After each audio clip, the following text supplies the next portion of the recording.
Thirsty Thursday. Can I get a hell yeah, brother? You sure can. We are back. Moving the Chains podcast. We're rocking. We are rolling today. We got division recaps I got to go over. I got to go over some other free agent signings that have been happening. Mike Evans, that was the big one Monday. That kind of got me shaking my head. I'll dive into that. I also want to touch on when I thought the NFC West predictions were going to be beginning of the year, like I do every year with you guys. And then I kind of want to break it down, what I saw happen and transpire throughout the year. Kind of some surprising, but not really. So, last year around this time, I did a podcast, if you guys aren't mistaken, about Deebo Samuel. The very talented, kind of needy, kind of, I wouldn't say dramatized situation with the Niners. And I said last offseason, the Niners need to go figure out O-line, D-line, stop paying these pandering receivers. And I was right. And a lot of people besides me were right. So the Niners, fast forward a year later, and the Niners signed Mike Evans, who, to me, I knew from the minute he was at A&M, slam dunk, going to be an all-pro, going to be a Hall of Fame player. There's just certain guys that I turn on the TV and I go, that's going to work. Jamar Chase, Julio Jones, Mike Evans, they're just going to work. They're just going to pop. And Mike Evans did. 6'5", 231. You don't find body types like that. And I would say, if I'm thinking best Buccaneers of all time, if you close your eyes and you say Tampa Bay Buccaneers, who's more memorable, right? You would say, throughout their history, you would say, well, it was Mike Allstott. It was, you know, the defenses with Brooks, with Sapp, with Lynch, and those boys. And then you kind of 2010s, maybe like Levante David, guys like that, right? Mike Evans fits in that role. And he's won a Super Bowl. He's done all this stuff. You know, obviously, he's kind of like Max Crosby for the Raiders, which is high character guy, high performer, great dude, been through a lot. I mean, I saw the clip last night of, you know, his uncle murdered his dad. I mean, he's gone through a lot of shit. So I give Mike Evans benefit of the doubt. And he's been a hell of a player. And when the Bucs released him, I went, oh, okay, so Tampa Bay's kind of going through some things. And I think I mentioned this the other night.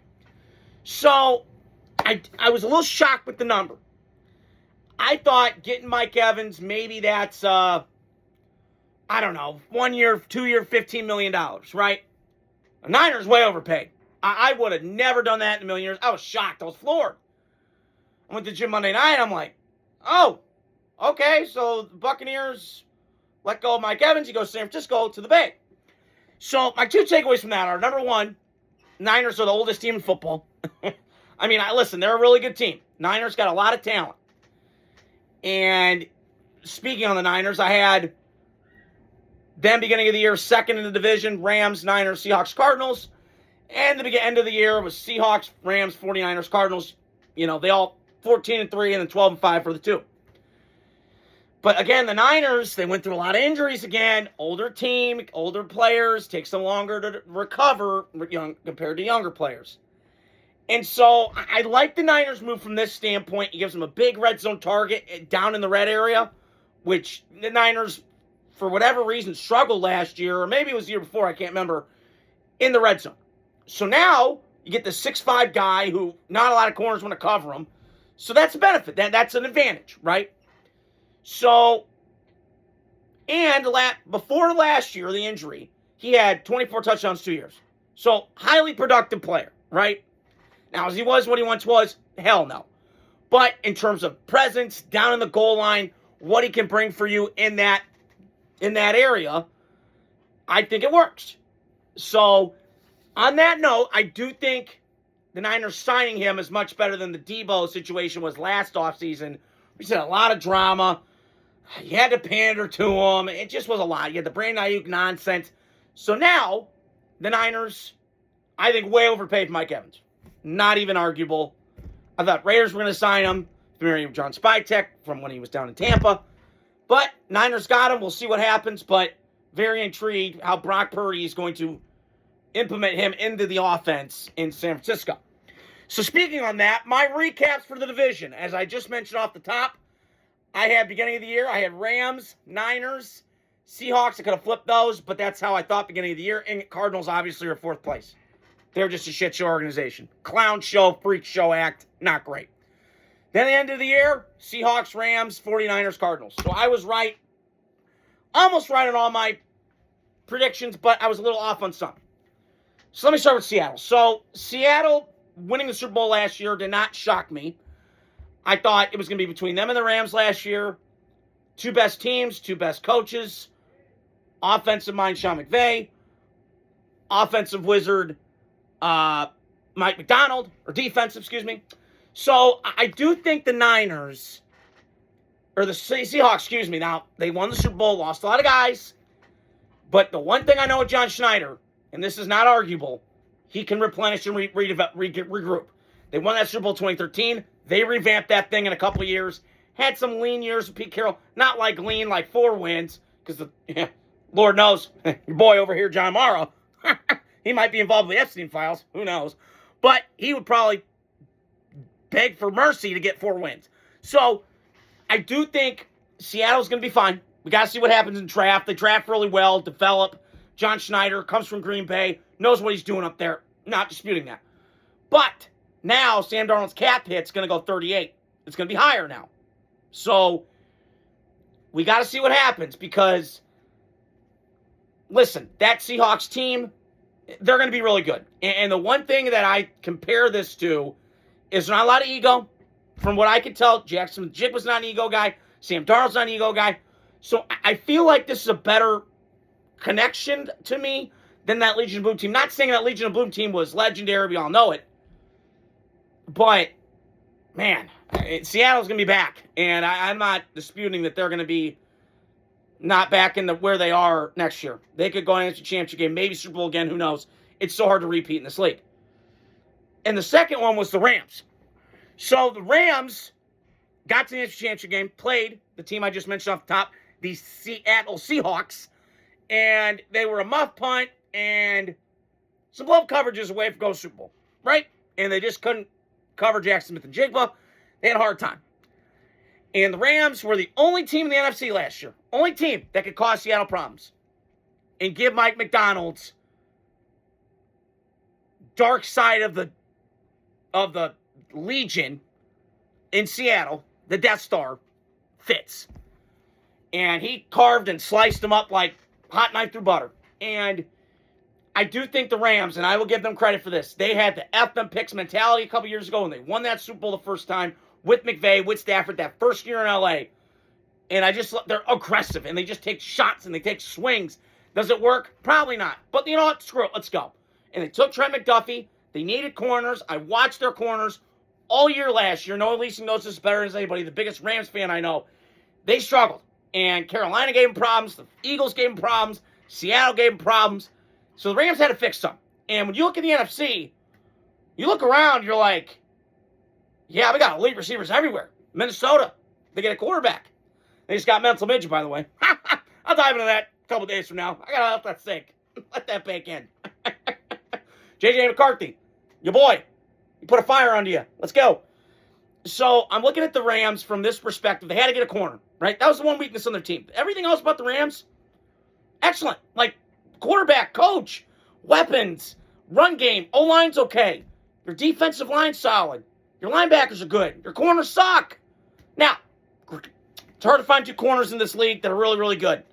It's not like Deion Sanders and primetime Deion Sanders and Darrelle Reeves and Charles Woodson coming through that door. They're not.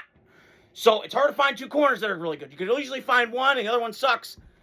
You got 2 now. So you added Jalen Watts from the Chiefs and you added Trent McDuffie in the trade that I just mentioned a couple days ago on the Rams from the Chiefs. So I do think the Rams are positioned to go back. I don't think they're going nowhere. Maybe the Rams take Tyson Simpson, maybe they don't. I don't know. If I'm the Rams, I wait till next year's draft because next year you're going to have Lenore Sellers, Arch Manning, Dante Moore. You're going to have a loaded crop of quarterbacks next year. Planning if they pan out well. So I'm fascinated by the Rams. I think they're one of the best teams in the NFC, NFL. And we just got to find out, wait and see. Because I got to tell you, they are about as loaded as I've seen. And I'm pulling for Matt Stafford, and I root for that guy every chance I get when I watch a game. So that was the second team I talked about. So the third team I just mentioned off the top when I mentioned the Mike Evans thing was the 49ers. 40-winers, whatever. So Niners had an injury-riddled year last year. Shocking. Isn't shocking because the Niners, ever since Kyle Shanahan has gotten there, and granted, I appreciate the physicality, toughness, 1988 football in this day and age where it's spread out, everyone's to 5 wide, sling that pill. Well, the Niners aren't like that. They are 1988 physical football like his dad was, Mike Shanahan, back in the day. So, my take on the Niners, and I thought Kyle Shanahan did a marvelous job last year. Him and Saleh deserve assistant coach of the year. Because they were trotting out you, me, my dad, Timbuktu. I mean, they were putting out randos everywhere. And for them to kind of keep it close with Seattle before Seattle blew the doors off them, that was impressive. And, I think in life we're defined by how things go when it's shitty.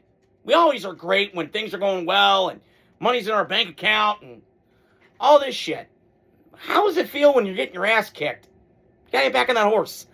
And so the Niners, to me, need to figure out something to do. I mean, I know they're next to a substation. I don't know if that's conspiracy theory or whatever. But you better figure this injury thing out because you can't keep losing guys left and right. And they are an older team, as I mentioned off the top. So, very fascinating what the Niners do. Now, granted, I thought the guy that Michael Williams from Georgia was playing really well, had that forced fumble in the Thursday night game against the Rams in SoFi. But they got a lot of guys that are older. Trent Williams, is he coming back? He's kind of in flux. We don't know what's going on there. A lot of uncertainties with San Francisco, mostly like last year. So keep an eye out for the Niners.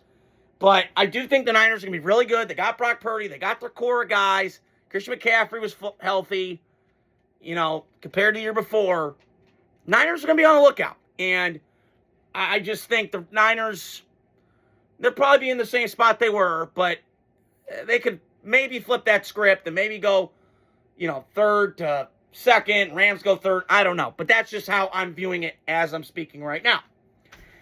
And last but not least, the Arizona Cardinals. Oh boy, the absolute freak show of the NFL, Carnival. Because they had Kyler Murray, mental midget. He just got let go. I don't blame them at all for getting rid of him. It was time. He wore out his welcome. Was he really committed? Was he? Yeah, question marks. And so the Cardinals got a new head coach, and Mike LaFleur, who I think could work, but I'm not sure. I think the ownership's kind of cheap. They're charging people for to-go cups, which is just so dumb. They're kind of, Arizona's getting to that point. Like when Eli Manning got drafted by the Chargers, I refuse to play there. It's becoming that sort of situation.